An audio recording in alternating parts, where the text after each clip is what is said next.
This is Emily Thoreau Threat with episode 51 of Grief and Happiness podcast. This episode is Death and Life. Lately, it seems like so many people are dying. In dealing with people with grief, often they mention that it isn't just that their loved one died, but there are so many others dying. That dealing with all that death can be overwhelming. So what can you do? Often when we see or hear of others dying, our own mortality comes into question. If you fear dying or feel that you are not ready to die, these reminders of death can catapult you into depression and anxiety. But they don't have to. We all know deep down that the only thing we can positively know in life is that we're all going to die. So we can fear death, or we can choose to live every moment in the time that we have.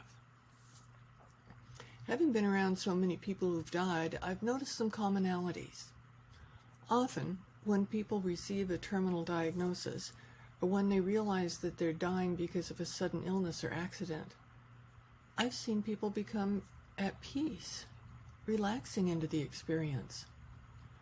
My mother, for example, didn't smile for years after Daddy died, but when she received a terminal diagnosis, she cried at first, but after that day, she seemed happier than she'd been in years.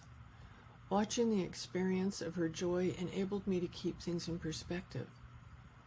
So I started watching others and contemplating what the best things for me to do in this situation would be. First, I committed to listen to the dying. They have things they want to say, and they want to be heard. Ways you can help would be to record their thoughts, or maybe write letters for them. But mostly, just listen to them, while they still can share with you. In Ron's last week, the most important thing for him was to say goodbye to everyone he wanted to, and he did, either in person or by FaceTime, where he could look in their eyes, and that brought him so much peace. Don't put off visiting with someone you care about. The time of death is unpredictable, so visit whenever you get a chance. Human contact can mean more than anything else.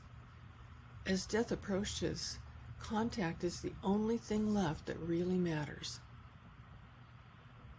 The most important thing here is for you to take care of yourself. You'll still be here after the death, and you matter. Take some time to explore your feelings, write them down. Expressing yourself by journaling can help you realize where your fears are lurking, or realize that you have nothing to fear. Writing helps you to keep things in perspective, and living your best life is the best way to honor your loved ones.